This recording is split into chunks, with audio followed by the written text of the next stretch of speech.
আমাদের আগের যে বিষয়টা হতো যে ইসলামী ফোবিক একটা যে সোসাইটি তৈরি করে রাখছিল, যে কুষ্টিয়া ইসলামিক ইউনিভার্সিটি বলতেও মাঝে মাঝে আমাদের একটা হচ্ছে সীমাবদ্ধতা কাজ করত। আর চাকরির ক্ষেত্রে এমনও হয়েছে ভাইবা বোর্ড থেকে কুষ্টিয়া ইসলামিক ইউনিভার্সিটিকে একটা সর্বোচ্চ মাদ্রাসা হিসাবে দেখা যাইত। আমরা নাহিদ সবই বলেছে, আমি সর্বশেষ একটা কথাই বলবো, আপনারা এখানে যারা আছেন আপনারা সবাই শিক্ষিত মানুষ, আপনারা সবাই শিক্ষিত মানুষ, বিশ্ববিদ্যালয়ের পড়ুয়া, আপনারা অনেক শিক্ষার্থীকে পিছনে ফেলে আজকে আপনারা হচ্ছেন কুষ্টিয়া ইসলামিক ইউনিভার্সিটিতে পড়ছেন। আপনাদের কাছে একটা অনুরোধ করব, একটা সিটের বিনিময়ে, একটু ভালো রেজাল্টের বিনিময়ে নিজের মেরুদণ্ডটাকে বিক্রি করে দিয়ে আমরা আর ওই বাংলাদেশে ফিরে যেতে চাই না, যেই বাংলাদেশে একটা স্ট্যাটাস দিলে রাতের বেলা আবার হচ্ছে রুম থেকে সিনিয়ররা ডেকে নিয়ে গিয়ে হচ্ছে এই স্ট্যাটাসকে দিলে দেওয়াই হল থেকে হচ্ছে বের করে দেওয়ার ঘটনা। আমরা এই জায়গায় সচেতন থাকবো, আপনারা ঐক্যবদ্ধ থাকবেন, আপনারা ঐক্যবদ্ধ থাকবেন, মুক্ত চিন্তার পরিবেশটা উন্মুক্ত থাকুক। আমরা প্রশ্ন করব, বিমত প্রকাশের স্বাধীনতা আমরা নিশ্চিত করব। সবাই আমার সাথে একমত হবে এটা কোনো মুখ্য না।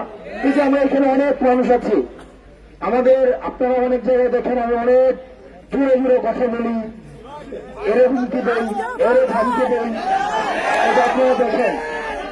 আবার আপনারা আবার আরেকটা চেহারা অনেকেও চিনেন যে ক্লাসের মধ্যে আমরা কতটা ইন্টারেক্টিভ ভাবে আমরা হচ্ছে ক্লাসে কথা বলি। আমার কাছে মনে হচ্ছে আমি আবার ক্লাসে এসছি।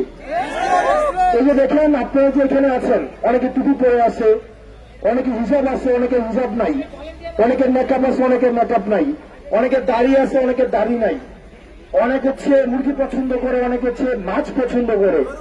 এইটাই ডাইভার্সিটি। আমাদের সোসাইটিতে সবগুলো এলিমেন্টস নিয়ে হচ্ছে আমাদের সোসাইটি গড়ে ওঠে। আমাদের সবাইকে নিয়ে আমাদের থাকতে হবে, সবাইকে নিয়ে আমাদের চলতে হবে। আমাদের এই যে মত পার্থক্যটা, এই মত পার্থক্যকে আমরা এন্টারটেইন করব, আমরা দ্বিমত প্রকাশের স্বাধীনতাকে আমরা নিশ্চিত করব।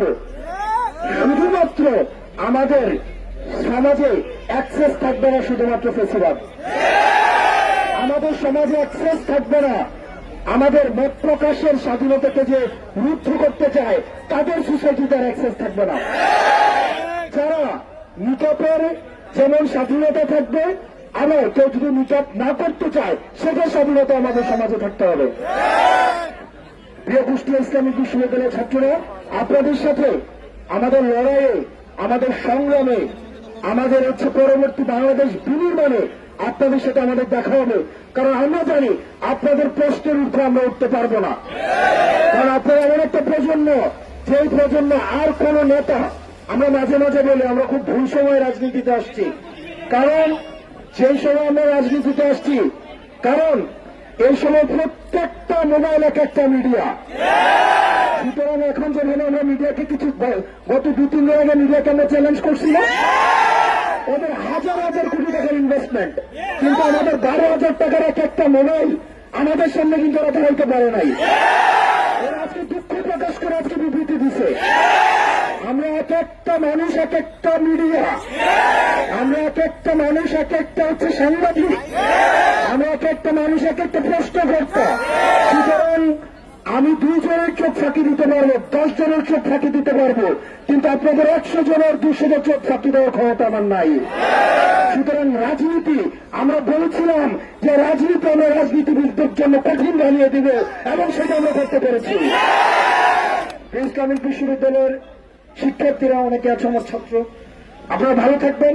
এবং আমাদের শেষে আমরা জুলাই সনদের জন্য আমরা 3 আগস্ট আমার শহীদ মিনারে মিলিত হব।